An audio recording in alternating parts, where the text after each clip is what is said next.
Quem são os anjos aprisionados no rio Eufrates e o que eles vão fazer? Você já parou para pensar que neste exato momento podem existir seres espirituais presos, aguardando apenas uma ordem de Deus para serem libertos? A Bíblia fala de 4 anjos que não estão soltos como os outros. Eles não estão subindo e descendo como mensageiros, não estão atuando livremente na terra. Eles estão acorrentados. E o texto diz que eles foram preparados para uma hora, um dia, um mês e um ano específicos.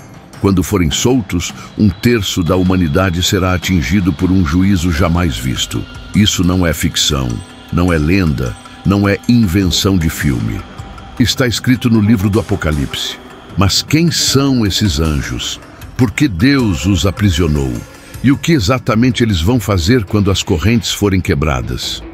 Hoje nós vamos caminhar juntos por esse mistério. Vamos olhar para o que a Bíblia revela. Vamos tentar entender o papel desses anjos na história do fim dos tempos e, principalmente, vamos ver o que isso tem a ver com a sua vida agora. Mais do que curiosidade profética, esse tema é um chamado para vigilância, fé e esperança. Fica comigo até o final, porque a mensagem por trás desses anjos aprisionados é muito mais profunda do que o medo e muito mais séria do que simples teorias sobre o Apocalipse. Para começar, a gente precisa voltar no tempo para a ilha de Patmos. João, já idoso, está exilado por causa da sua fé. Aos olhos humanos, ele foi esquecido pelo mundo, mas aos olhos de Deus, ele é levado a ver coisas que ninguém mais viu. Em espírito, ele é transportado para o céu e começa a registrar uma série de visões. Entre essas visões, aparecem 7 trombetas. Cada trombeta representa um juízo, um avanço na reta final da história da humanidade. Quando a 6ª trombeta é tocada, João ouve uma voz que vem dos 4 chifres do altar de ouro que está diante de Deus. Essa voz diz ao anjo que tocava a trombeta: solta os 4 anjos que estão amarrados junto ao grande rio Eufrates. Logo em seguida, João explica que esses anjos estavam preparados para aquela hora, aquele dia, aquele mês e aquele ano, para matarem a 1/3 parte dos homens. É uma visão pesada, difícil de imaginar, mas ela revela algo importante: nada acontece fora do tempo de Deus. Perceba os detalhes. A Bíblia faz questão de dizer que eles são 4. Esse número, muitas vezes, está ligado à ideia de abrangência sobre toda a terra. 4 pontos cardeais, 4 ventos, 4 cantos do mundo. Esses anjos não estão associados a um cantinho isolado, mas a um juízo de impacto global. Outro ponto, eles estão preparados. Isso significa que existe um propósito, não é um acidente. E por fim, eles só agem quando recebem uma ordem. Isso nos lembra que mesmo no contexto do juízo, o controle continua nas mãos de Deus. Mas o texto não responde tudo. Ele não diz: esses anjos são fulano, ciclano, beltrano. Não dá nome, não dá currículo. E é aí que surge a pergunta: se a Bíblia não detalha, como podemos entender quem são esses seres? Uma coisa, porém, é certa: anjo fiel não é acorrentado. Em toda a Escritura, os anjos de Deus que permanecem leais se movem com liberdade. Eles servem, protegem, anunciam, lutam em favor do povo de Deus, mas não são lançados em cadeias. Quando a Bíblia fala de anjo preso, algemado, conservado em trevas, está se referindo a anjos que pecaram, anjos que se rebelaram. Outros textos do Novo Testamento nos ajudam a enxergar esse quadro. Em uma das suas cartas, Pedro diz que Deus não poupou os anjos que pecaram, mas os lançou em prisões, entregues a cadeias, reservados para o juízo. Em outra passagem, Judas fala de anjos que não guardaram o seu estado original, que abandonaram a sua própria habitação e que por isso foram guardados por Deus em algemas eternas, em trevas, para o juízo do grande dia. Isso nos mostra que existe uma categoria específica de anjos caídos tão perigosa, tão corrompida, que Deus determinou que eles não andassem soltos por aí. Esses anjos do Eufrates se encaixam nesse tipo de cenário. Eles são anjos, ou seja, seres espirituais criados por Deus. Em algum momento, se afastaram da vontade de Deus de forma tão profunda que foram aprisionados. Estão guardados, esperando uma ordem. E o propósito da libertação deles não é arrependimento, não é restauração. É juízo.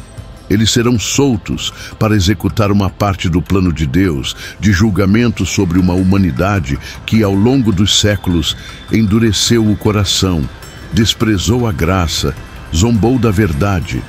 Isso é desconfortável de ouvir.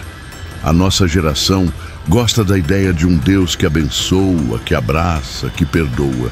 E tudo isso é verdadeiro. Mas a mesma Bíblia que fala da graça também fala do juízo.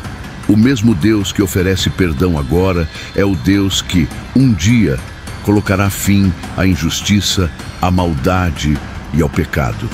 Esses anjos aprisionados são um lembrete de que Deus leva o mal a sério. Ele não faz vista grossa, ele não joga para debaixo do tapete, ele segura, ele restringe, ele espera, mas o dia dele chega. E por que, entre todos os lugares do mundo, a Bíblia coloca esses anjos presos justamente junto ao grande rio Eufrates? Esse rio não é qualquer rio.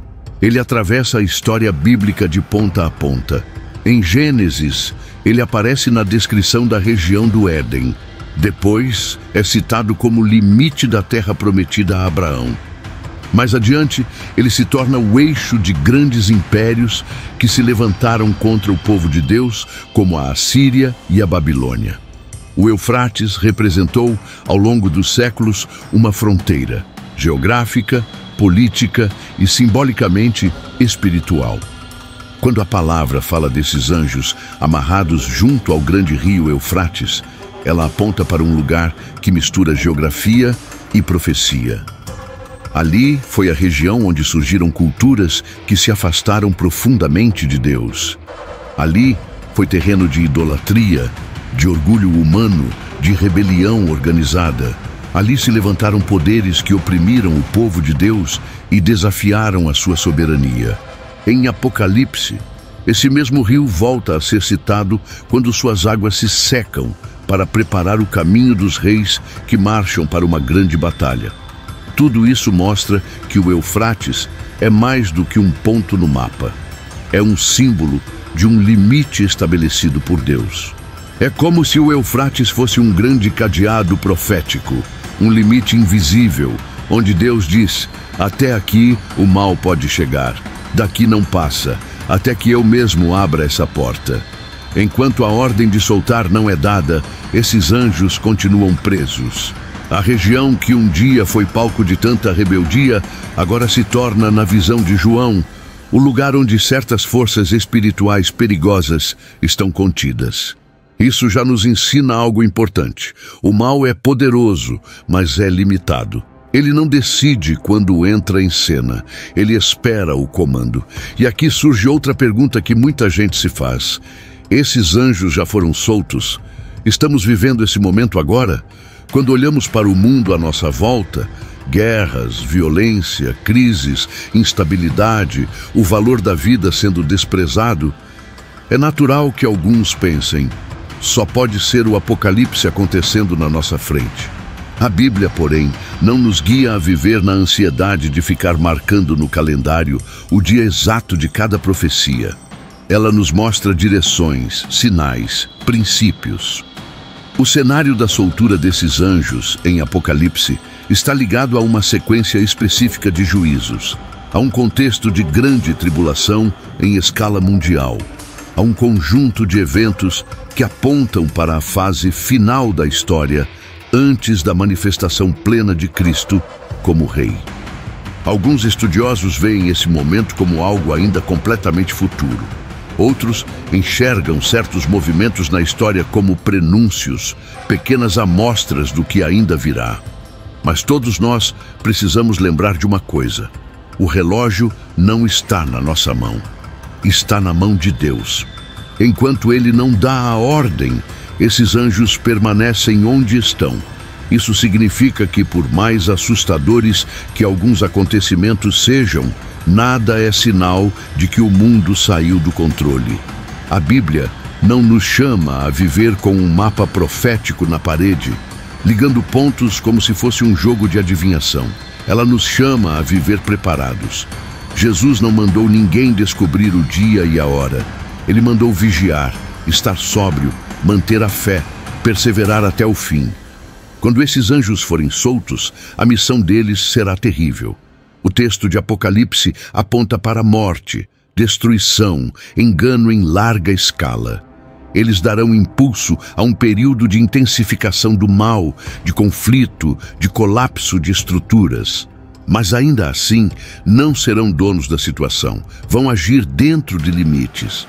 Quando esses anjos forem soltos, a missão deles será terrível.